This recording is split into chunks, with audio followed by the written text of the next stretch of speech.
नमस्कार साथियों, नमो बुद्धाय। साथियों, भगवान बुद्ध के जीवन में अनेक ब्राह्मण पंथ के जो लोग थे वो उनके सामने आया करते थे, उनसे प्रश्न पूछते थे, उनके साथ वाद विवाद भी किया करते थे। उनमें से एक थे शुभ मानवक। तो ये जो थे ये तोंडेय पुत्र थे, मतलब श्रावस्ती में एक तोंडेय नाम के बड़े फेमस ब्राह्मण थे, उनके ये पुत्र थे।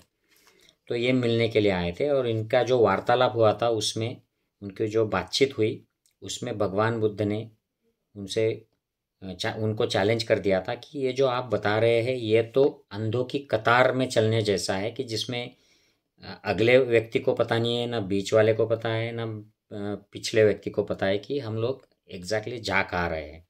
तो ये किस सिलसिले में कहा था ये मैं इस वीडियो में आपसे शॉर्ट में शेयर करूँगा। ये मैं त्रिपिटक में सम्यक संबुद्ध भाग 1 एस.एन. गोयंका जी की विपश्यना विशोधन विन्यास की किताब है। ये ऑनलाइन भी मिलती है अगर आप ऑर्डर करें तो। अगर कोई इगतपुरी जा रहा है तो वहाँ से आप खुद खरीद सकते हैं। विपश्यना सेंटर्स में भी ये मिल जाती है, अलग अलग जो है दुनिया भर के। तो यहाँ पर ये जो शुभ मानवक थे ये श्रावस्ती के जैत विहार में भगवान बुद्ध से मिलने गए और उसने भगवान से वार्तालाप शुरू किया और कहा कि ब्राह्मण लोगों की ऐसी मान्यता है, ब्राह्मण पंथ की, कि जो मुक्ति है, जो लिबरेशन है, उसके लिए गृहस्थ जीवन ही काफ़ी है। अगर आप गृहस्थ जीवन छोड़ देते हैं तो वो कोई ज़रूरी नहीं है, उससे कोई मुक्ति नहीं मिलती है। तो क्योंकि उस वक्त जो ब्राह्मण थे वो संसार में रहते थे, वो कर्म कांड करते थे, अपनी फैमिलीज को देखते थे और खुद को सबसे ऊपर मानते थे और उनको लगता था कि ये यज्ञ करने से और जो भी कर्म कांड है वो करने से वो मुक्त हो जाएंगे। लेकिन जो श्रमण जो होते थे वो गृह त्यागी हुआ करते थे। श्रावक जो थे, जो सर्वसाधारण जो उपासक हुआ करते थे, वो गृहस्थ थे। लेकिन श्रमण जो थे, ब्राह्मणों की अगर ब्राह्मण पंथ में जो ब्राह्मण होते हैं उनके अगर कंपैरिजन में बुद्ध के पंथ पर जो श्रमण हुआ करते थे वो सारे के सारे वो सन्यासी हुआ करते थे। तो फिर ये ब्राह्मण जो था ये चैलेंज करने आ गया था कि ये सन्यास लेने की कोई ज़रूरत नहीं है, ये गृहस्थ होकर भी ये सब हो जाता है। तो भगवान ने उसको समझाया था कि शुद्ध मार्ग पर अगर चले तो श्रमण जो है वो और सर्वसाधारण उपासक ये दोनों भी अपने अंतिम लक्ष्य तक मार्गक्रमण कर सकते हैं। लेकिन वो नहीं माना।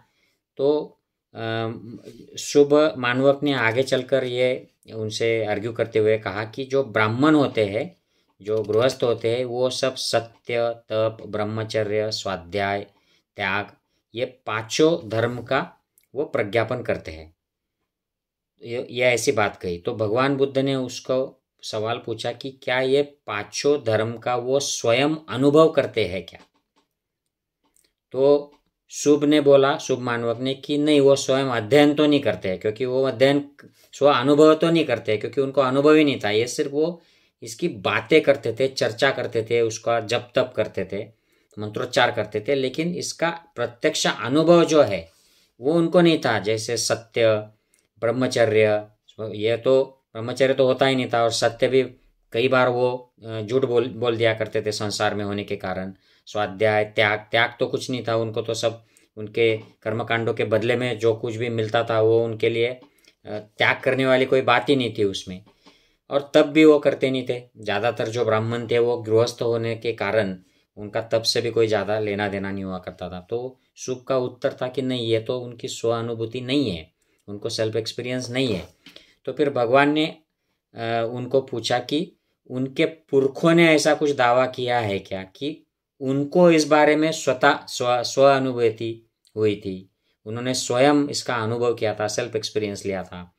तो शुभ कहता है कि नहीं, हमारे पुरखों ने भी तो ऐसा नहीं किया है, स्व अनुभव नहीं लिया है। ये तो फिर वो उन्होंने जो बताया है वही हम बता रहे हैं और उन्होंने जो किया है वही हम कर रहे हैं। तो भगवान बुद्ध ने फिर कहा कि ये तो अंधवेणी परंपरा हुई, अंधों की कतार हुई, जिसमें न आगे वाला, न बीच वाला और न पीछे वाला देख पाता है। जिस सच्चाई को किसी ने देखा नहीं, उसे अपनी अनुभूति पर उतारा नहीं, उसका कोई कैसे प्रज्ञापन कर सकता है? ऐसा सवाल उन्होंने पूछ लिया। तो ये जो सुन शुभ माणवक था ये एकदम चिढ़ गया। उसने भगवान बुद्ध को कर दिया कि समनो गौतमो पापी तो भविष्यति, ब्राह्मणों को ऐसे कहते हो, शमन गौतम तो पापी है। और फिर उसने इसी अपने जो संताप था उसको जो चिढ़ गया था उसी में कहा कि उकट्ठा के ये जो ठिकान है वहाँ के सुभगवन का जो स्वामी है ब्राह्मण है उसका नाम था औपमन्यव पौष्कर साथी। ये नाम का ये स्वामी है, वहाँ का इंचार्ज ब्राह्मण है। ये भी ऐसे मानता है कि ये अनुभव करना, निर्वाण प्राप्त करना, इसका कोई अनुभव किसी को नहीं होता है, ये सब मिथ्या बातें, ये सब झूठ की बातें हैं, तो यह अवस्था किसी को प्राप्त नहीं होती है, ऐसा ये ब्राह्मण स्वामी कहता है। तो भगवान बुद्ध उसको पूछते हैं शुभ को कि ये जो स्वामी है औपमन्यव पौष्कर साथी, इसने क्या सभी ब्राह्मणों के मन की बात जान ली है क्या, सभी श्रमणों के मन की बात जान ली है क्या? इसलिए वो कहते हैं कि इनको कोई अनुभूति नहीं हो रही है, इनको कोई निर्वाण नहीं प्राप्त होता है, ये सब मिथ्या बातें हैं, ऐसी कोई अवस्था प्राप्त नहीं होती है। तो ये जो शुभ है ये उस पर भी कहता कि नहीं है, ऐसे तो जाना नहीं है, श्रमणों की और ब्राह्मणों के मन की बात उन्होंने नहीं जानी है, उनको तो उनकी जो दासियाँ है उनके भी मन की बात पता नहीं चलती है, तो फिर सभी ब्राह्मण और श्रमणों की बात कैसे पता चलेगी, मन की बात। तो इसलिए वो इसका तात्पर्य यह है कि ये जो दावा कर रहे हैं ब्राह्मण स्वामी, इनको भी पता नहीं है कि एक्चुअली दूसरों को क्या अनुभूति होती है, लेकिन वो दावा किए जा रहे हैं कि ऐसी कोई अनुभूति नहीं होती है। तो उनका जो मार्ग है उसका संरक्षण करने के लिए, उसको बनाए रखने के लिए, जो दूसरे मार्गों में प्रत्यक्ष अनुभूति का जो मार्ग है उसको वो निग्लेक्ट करते हैं, इग्नोर करते हैं, या उसको झूठा बता देते हैं कि ये मिथ्या है, ऐसी कोई अनुभूति नहीं होती है, कोई निर्वाण नहीं होता है। तो इस सिलसिले में भगवान बुद्ध ने शुभ मानवक को कहा था कि ये जो पंथ है ये अंधों की कतार है, जिसमें किसी को भी पता नहीं है कि वो कहाँ जा रहे हैं, क्योंकि उनको कोई अनुभूति नहीं है, उनको पता ही नहीं है, ये सिर्फ कई सुनी बातों पर ये चला रहे हैं।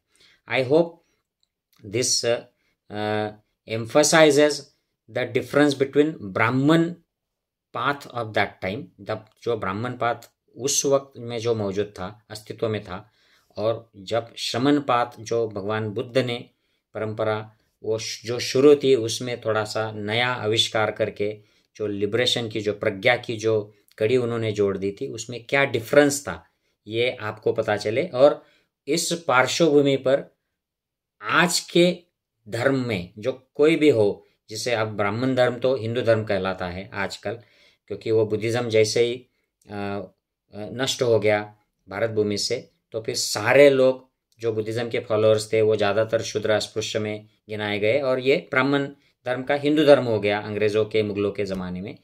तो हमें इससे ये आकलन लगाना आसान है कि आज का जो धर्म है इसमें क्या क्या चीज़ें चलती है और क्या क्या इनका हमने अर्थ लेना चाहिए। I hope this makes sense. फिर मिलते रहेंगे वीडियोज़ में। Take care, bye.